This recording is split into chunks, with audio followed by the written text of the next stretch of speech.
नमस्कार विद्यार्थी मित्रांनो, आरव्हीडी अकॅडमी या आपल्या आवडत्या यूट्यूब चॅनलमध्ये सर्वांचे स्वागत आहे। विद्यार्थी मित्रांनो, आजच्या व्हिडिओमध्ये आपण जिल्हा न्यायालय भरती अतिसंभाव्य पेपर घेतलेला आहे। हा पेपर शिपाई आणि हमाल या पदासाठी अत्यंत संभाव्य पेपर आहे। हा पेपर सर्वांनी शेवटपर्यंत पाहायचा आहे। व्हिडिओ आवडल्यास व्हिडिओला लाईक आणि चॅनलला सबस्क्राइब करायचं आहे, कारण तुम्हाला अशी महत्त्वपूर्ण व्हिडिओज नक्कीच बघावास मिळतील।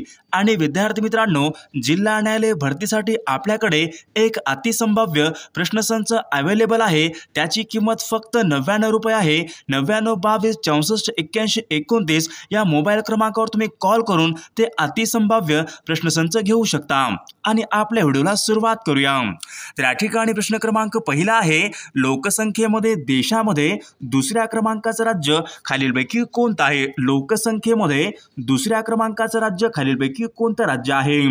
तर विद्यार्थी मित्रांनो, या ठिकाणी ऑप्शन क्रमांक 2 आहे, लोकसंख्येमध्ये देशामध्ये दुसऱ्या क्रमांकाचं राज्य म्हणजे महाराष्ट्र राज्य या ठिकाणी आपलं योग्य उत्तर असेल।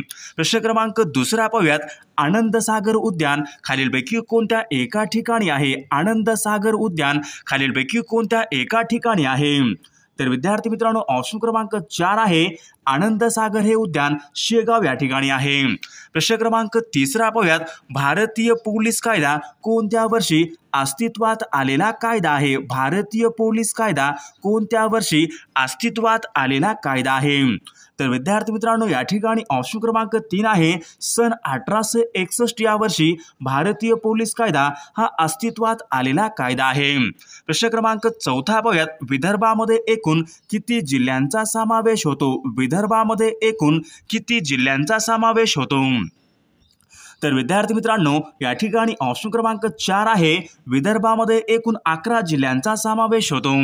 प्रश्न क्रमांक 5 पाहूयात, 12 मार्च हा दिवस महाराष्ट्रामध्ये कोणता दिवस म्हणून साजरा करतात? 12 मार्च हा दिवस महाराष्ट्रामध्ये खालीलपैकी कोणता दिवस म्हणून साजरा करतात? तर विद्यार्थी मित्रांनो, ऑप्शन क्रमांक 4 आहे, समता दिन या ठिकाणी आपलं योग्य उत्तर असेल। प्रश्न क्रमांक 6 पाहूयात, उपमेय हे उपमानापेक्षा श्रेष्ठ आहे असे वर्णन केले असेल तर खालीलपैकी कोणता अलंकार होतो? उपमेय हे उपमानापेक्षा श्रेष्ठ आहे असे वर्णन केले असेल तर खालीलपैकी कोणत्या प्रकारचा अलंकार होतो? तर विद्यार्थी मित्रांनो, ऑप्शन क्रमांक 1 आहे, व्यतिरेक अलंकार या ठिकाणी आपलं योग्य उत्तर असेल। प्रश्न क्रमांक 7 पाहूयात, रिझर्व्ह बँक ऑफ इंडियाचं मुख्यालय खालीलपैकी कोणत्या एका ठिकाणी आहे? रिझर्व्ह बँक ऑफ इंडियाचं मुख्यालय कोणत्या एका ठिकाणी आहे? तर विद्यार्थी मित्रांनो, रिझर्व्ह बँकेचं मुख्यालय हे मुंबई या ठिकाणी आहे। प्रश्न क्रमांक 8 पाहूयात, खालीलपैकी आपल्याला 4 वाक्य आहेत, रीती भविष्यकाळाचं वाक्य ओळखायचं आहे। आपल्या समोर 4 वाक्य आहेत, आपल्याला रीती भविष्यकाळाचं वाक्य ओळखायचं आहे। तर विद्यार्थी मित्रांनो, ऑप्शन क्रमांक 2 आहे, मी रोज 4 वाजता उठत जाईन हे वाक्य रीती भविष्य काळाचं हे वाक्य आहे। प्रश्न क्रमांक 9 पाहूयात, भारतामध्ये कोणत्या एका राज्यामध्ये मधुबनी चित्रकला प्रसिद्ध आहे? भारतामध्ये खालीलपैकी कोणत्या एका राज्यामध्ये मधुबनी हा चित्रकला प्रसिद्ध आहे? तर विद्यार्थी मित्रांनो, ऑप्शन क्रमांक 2 आहे, बिहार या राज्यामध्ये मधुबनी हा चित्रकला प्रसिद्ध आहे। प्रश्न क्रमांक 10 पाहूयात, भारताचा राष्ट्रपती यांच्या संबंधीचं कलम कोणतं एक कलम आहे? भारताचा राष्ट्रपती यांच्या संबंधीचं कलम कोणतं एक कलम आहे? तर विद्यार्थी मित्रांनो, ऑप्शन क्रमांक 4 आहे, कलम 52 या ठिकाणी भारताचा राष्ट्रपती यांच्या संबंधीचं कलम आहे। प्रश्न क्रमांक 11, धवल क्रांती ही संज्ञा खालीलपैकी कशा संबंधीची संज्ञा आहे? धवल क्रांती ही संज्ञा खालीलपैकी कशा संबंधीची संज्ञा आहे? तर विद्यार्थी मित्रांनो, या ठिकाणी ऑप्शन क्रमांक 3 आहे, धवल क्रांती ही संज्ञा दुग्ध उत्पादन यांच्या संबंधीची ती संज्ञा आहे। प्रश्न क्रमांक 12, जलियनवाला बाग हत्याकांड कोणत्या शहरामध्ये घडले होते? जलियनवाला बाग हत्याकांड कोणत्या एका शहरामध्ये घडले होते? तर विद्यार्थी मित्रांनो, ऑप्शन क्रमांक 2 आहे, अमृतसर या शहरामध्ये जलियनवाला बाग हत्याकांड 13 एप्रिल सन 1919 या दिवशी घडले होते। प्रश्न क्रमांक 13 पाहूयात, शाब्बास हे खालीलपैकी कोणत्या प्रकारचं अव्यय आहे? शाब्बास हे पुढीलपैकी कोणत्या प्रकारचं अव्यय आहे? तर विद्यार्थी मित्रांनो या ठिकाणी ऑप्शन क्रमांक 1 आहे शाब्बास हे केवल प्रयोगी अवयव या प्रकारचं ते अवयव आहे। प्रश्न क्रमांक 14 पाहूयात, भारतामध्ये आकारमानाने सर्वात लहान राज्य खालीलपैकी कोणतं राज्य आहे? भारतामध्ये आकाराने सर्वात लहान राज्य कोणतं एक राज्य आहे? तर विद्यार्थी मित्रांनो ऑप्शन क्रमांक 1 आहे गोवा हे राज्य भारतामध्ये आकाराने सर्वात लहान राज्य आहे। प्रश्न क्रमांक 15 पाहूयात, दिब्रुगढ ते आसाम, कन्याकुमारी, तामिळनाडू या स्थानकादरम्यान धावणारी देशामधली सर्वात लांब पल्ल्याची रेल्वेगाडी खालीलपैकी कोणती आहे? आसाम ते कन्याकुमारी देशामधली सर्वात लांब पल्ल्याची रेल्वेगाडी खालीलपैकी कोणती रेल्वेगाडी आहे? तर विद्यार्थी मित्रांनो ऑप्शन क्रमांक 3 विवेक एक्सप्रेस। विद्यार्थी मित्रांनो विवेक एक्सप्रेस ही देशामधली सर्वात लांब पल्ल्याची रेल्वेगाडी आहे। प्रश्न क्रमांक 16 पाहूयात, खालीलपैकी कोणता वेद हा भारतीय संगीताचा उगम मानला जातो? खालीलपैकी कोणता एक वेद हा भारतीय संगीताचा उगम मानला जातो? तर विद्यार्थी मित्रांनो ऑप्शन क्रमांक 1 आहे सामवेद हा भारतीय संगीताचा उगम मानला जातो। प्रश्न क्रमांक 17 पाहूयात, सूर्यमालेमध्ये सूर्यापासून तिसरा ग्रह खालीलपैकी कोणता आहे? सूर्यमालेमध्ये सूर्यापासून तिसरा ग्रह खालीलपैकी कोणता ग्रह आहे? तर विद्यार्थी मित्रांनो या ठिकाणी ऑप्शन क्रमांक 3 सूर्यमालेमध्ये सूर्यापासून तिसरा ग्रह म्हणजे पृथ्वी ग्रह या ठिकाणी आपलं योग्य उत्तर असेल। प्रश्न क्रमांक 18 पाहूयात, खालीलपैकी कोणता एक समुद्र आहे पूर्णपणे जमिनीने वेढलेला समुद्र आहे? पुढीलपैकी कोणता एक समुद्र आहे जो समुद्र पूर्णपणे जमिनीने वेढलेला आहे? तर विद्यार्थी मित्रांनो ऑप्शन क्रमांक 2 आहे मृत समुद्र हा पूर्णपणे जमिनीने वेढलेला समुद्र आहे। प्रश्न क्रमांक 19 पाहूयात, नवेगाव बांध हे पक्षी अभयारण्य कोणत्या एका जिल्ह्यामध्ये आहे? नवेगाव हे बांध पक्षी अभयारण्य कोणत्या एका जिल्ह्यामध्ये आहे? तर विद्यार्थी मित्रांनो ऑप्शन क्रमांक 3 आहे नवेगाव बांध पक्षी अभयारण्य गोंदिया या जिल्ह्यामध्ये आहे।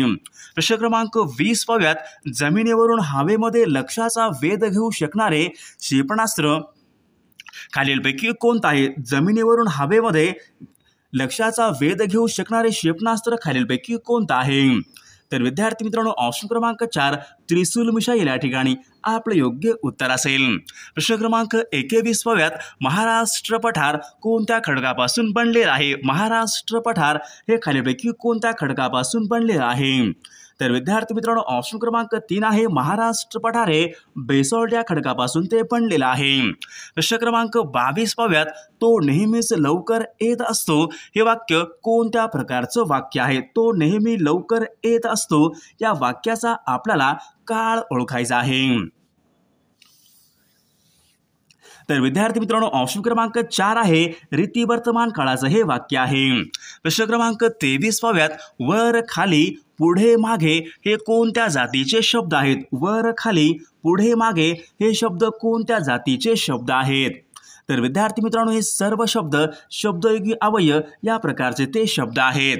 प्रश्न क्रमांक 24 पाहूयात, खालीलपैकी कोणत्या राज्यामधून कर्कवृत्त हे जात नाही? खालीलपैकी कोणत्या राज्यामधून कर्कवृत्त हे जात नाही? विद्यार्थी मित्रांनो कर्कवृत्त हे भारताच्या 8 राज्यामधून जाते, तर खालीलपैकी कोणत्या राज्यामधून कर्कवृत्त हे जात नाही? तर विद्यार्थी मित्रांनो ऑप्शन क्रमांक या ठिकाणी ब आणि ड म्हणजेच ओडिसा आणि मेघालय या राज्यामधून कर्कवृत्त हे जात नाही।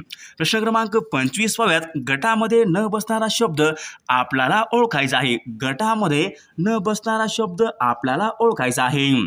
तर विद्यार्थी मित्रांनो या ठिकाणी ऑप्शन क्रमांक 3 आहे SRPF या ठिकाणी गटामध्ये न बसणारा शब्द असेल। प्रश्न क्रमांक 26 पाहूयात, महाराष्ट्रामधले पहिले कॅशलेस गाव खालीलपैकी कोणतं आहे? महाराष्ट्र राज्यामधलं पहिलं कॅशलेस गाव खालीलपैकी कोणतं आहे? तर विद्यार्थी मित्रांनो ऑप्शन क्रमांक 2 आहे धसई हे महाराष्ट्र राज्यामधलं पहिलं कॅशलेस गाव आहे।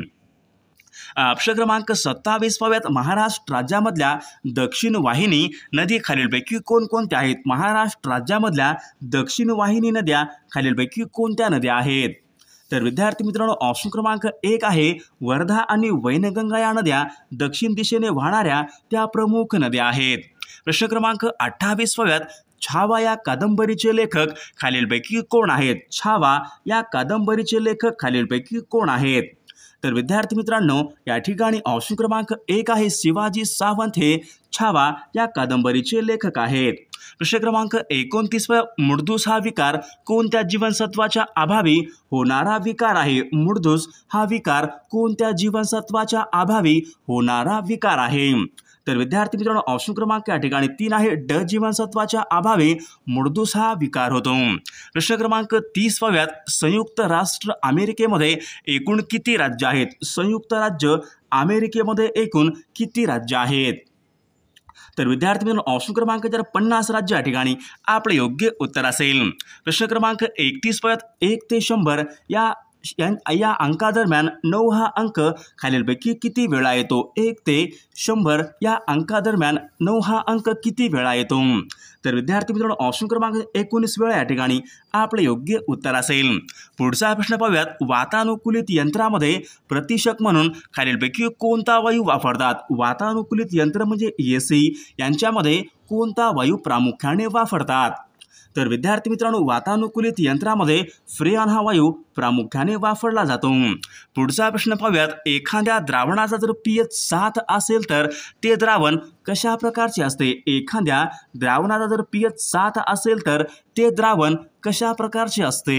विद्यार्थी मित्रांनो प्रश्न परीक्षेमध्ये विचारला होता, महत्त्वपूर्ण आहे। जर एखाद्या द्रावणाचा pH जर 7 असेल तर ते द्रावण उदासीन म्हणजेच न्यूट्रल या प्रकारचे असते।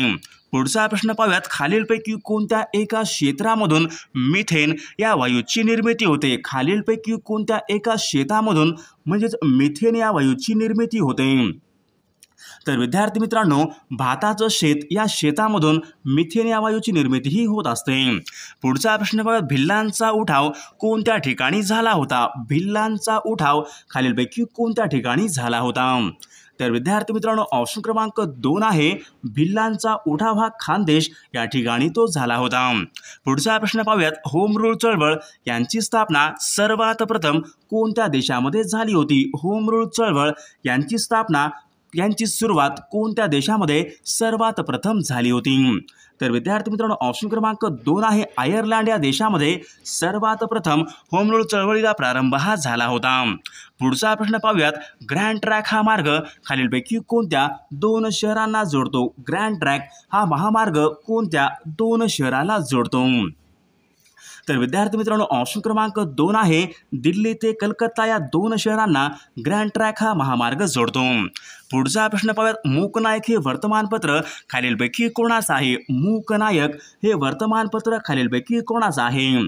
तर विद्यार्थी मित्रांनो ऑप्शन क्रमांक 3 आहे मूकनायक हे वर्तमानपत्र डॉक्टर बाबासाहेब आंबेडकर यांचं हे वर्तमानपत्र आहे।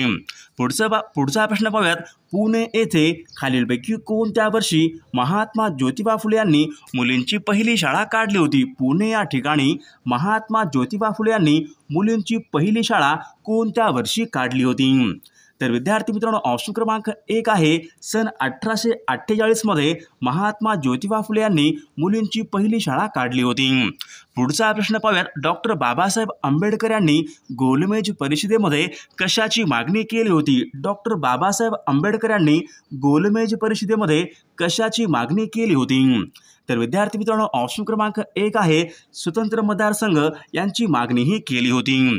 पुढचा प्रश्न मिस क्लार्क वसतिगृह यांची सुरुवात खालीलपैकी कोणी केली होती? मिस क्लार्क वसतिगृह यांची सुरुवात खालीलपैकी कोणी केली होती? या ठिकाणी ऑप्शन क्रमांक 4 आहे राजर्षी शाहू महाराज यांनी मिस क्लार्क वसतिगृह यांची सुरुवात ही केलेली आहे। पुढचा प्रश्न पाहूयात महाराष्ट्र राज्यामध्ये कोणत्या एका जिल्ह्यामध्ये अरण्याची टक्केवारी सर्वात जास्त आहे? महाराष्ट्रामध्ये असा कोणता एक जिल्हा आहे त्या जिल्ह्यामध्ये अरण्य म्हणजे जंगलाचं सर्वात जास्त प्रमाण आहे? तर विद्यार्थी मित्रांनो या ठिकाणी ऑप्शन क्रमांक 4 आहे गडचिरोली या जिल्ह्यामध्ये सर्वात जास्त अरण्याचं प्रमाण आहे। पुढचा प्रश्न अमोनिया हा वायू हवेच्या कोणत्या पद्धतीने गोळा करतात? अमोनिया हा वायू हवेच्या कोणत्या पद्धतीने गोळा करतात? तर विद्यार्थी मित्रांनो ऑप्शन क्रमांक 1 आहे अमोनिया हा वायू हवेच्या हेबर पद्धतीने गोळा करतात। पुढचा प्रश्न पाहूयात आशियान या संघटनेचं मुख्यालय कोणत्या एका ठिकाणी आहे? आशियान या संघटनेचं मुख्यालय कोणत्या एका ठिकाणी आहे? तर विद्यार्थी मित्रांनो जकार्ता इंडोनेशिया या देशामध्ये आशियान या संघटनेचं मुख्यालय आहे। पुढचा प्रश्न पाहूयात, गीर हे भारतामधले अभयारण्य कोणत्या एका राज्यामध्ये आहे? गीर हे भारतामधलं एक प्रसिद्ध अभयारण्य कोणत्या एका राज्यामध्ये आहे? तर विद्यार्थी मित्रांनो, गीर हे गुजरात या राज्यामध्ये आहे। पुढचा प्रश्न पाहू, माउंट अब्बू हे थंड हवेचं ठिकाण कोणत्या एका राज्यामध्ये आहे? माउंट अब्बू हे थंड हवेचं ठिकाण कोणत्या एका राज्यामध्ये आहे? तर विद्यार्थी मित्रांनो, ऑप्शन क्रमांक 1 आहे माउंट अब्बू हे थंड हवेचं ठिकाण राजस्थान या राज्यामध्ये आहे। पुढचा प्रश्न पाहूयात, भारतामध्ये कोणतं एक राज्य आहे तंबाखूच्या उत्पादनामध्ये अग्रेसर राज्य आहे? तर विद्यार्थी मित्रांनो, तंबाखूसाठी आंध्र प्रदेश राज्य देशामध्ये अग्रेसर राज्य आहे। पुढचा प्रश्न पाहूयात, युनो म्हणजे संयुक्त राष्ट्र संघटना दिवस खालीलपैकी कोणत्या एका दिवशी असतो? युनो म्हणजे संयुक्त राष्ट्र संघटना दिवस खालीलपैकी कोणत्या एका दिवशी असतो? तर विद्यार्थी मित्रांनो, या ठिकाणी ऑप्शन क्रमांक 3 आहे 24 ऑक्टोबर या दिवशी युनो दिवस असतो। पुढचा प्रश्न पाहूयात, संयुक्त राष्ट्र संघटनेच्या आमसभेच्या पहिल्या महिला अध्यक्षा खालीलपैकी कोण होत्या? संयुक्त राष्ट्र संघटनेच्या आमसभेच्या पहिल्या महिला अध्यक्षा खालीलपैकी कोण होत्या? तर विद्यार्थी मित्रांनो, या ठिकाणी ऑप्शन क्रमांक 2 आहे श्रीमती विजयलक्ष्मी पंडित या ठिकाणी आपले योग्य उत्तर असेल। प्रश्न क्रमांक 50 पाहूयात, मीराबाई चानू या खेळाडू कोणत्या खेळाशी संबंधित आहेत? मीराबाई चानू या खेळाडू कोणत्या खेळाशी संबंधित आहेत? तर विद्यार्थी मित्रांनो, ऑप्शन क्रमांक 3 वेट लिफ्टिंग या खेळाशी मीराबाई चानू या खेळाडू संबंधित आहेत। पुढचा प्रश्न पाहूयात, आगरताळा खालीलपैकी कोणत्या एका राज्याची राजधानी आहे? आगरताळा कोणत्या एका राज्याची राजधानी आहे? तर विद्यार्थी मित्रांनो, ऑप्शन क्रमांक 1 आहे आगरताळा हे त्रिपुरा या राज्याची राजधानी आहे। पुढचा प्रश्न पाहू, राऊफ हे खालीलपैकी कोणत्या राज्याचं लोकप्रिय नृत्य आहे? राऊफ हे खालीलपैकी कोणत्या एका राज्याचं लोकनृत्य आहे? राऊफ। तर विद्यार्थी मित्रांनो, राऊफ हे लोकनृत्य जम्मू काश्मीर या राज्याचं लोकप्रिय नृत्य आहे। पुढचा प्रश्न पाहूयात, खालीलपैकी कोणती नदी आहे जी अरबी समुद्राला जाऊन मिळते? खालीलपैकी कोणती एक नदी आहे अरबी समुद्राला जाऊन मिळते? तर विद्यार्थी मित्रांनो, या प्रश्नाचं उत्तर सर्वांनी कॉमेंट करून सांगायचं आहे। सर्वांनी व्हिडिओला एक लाईक करायचं आहे आणि चॅनलला सबस्क्राईब करायचं आहे, कारण तुम्हाला अशी महत्त्वपूर्ण व्हिडिओज नक्कीच बघावास मिळतील। आणि विद्यार्थी मित्रांनो, जिल्हा न्यायालय भरतीसाठी आपल्याकडे अतिसंभाव्य प्रश्नसंच अवेलेबल आहे। त्याची किंमत फक्त 99 रुपये आहे। त्यामध्ये आपण अत्यंत महत्त्वाचे प्रश्न ॲड केलेले आहेत, ते सर्वांनी घ्यायचं आहे। त्याचा नक्कीच फायदा सर्वांना होणार आहे। 99 22 64 81 29 या मोबाईल क्रमांकावर तुम्ही व्हॉट्सअप किंवा कॉल करून ते अतिसंभाव्य प्रश्नसंच घेऊ शकता।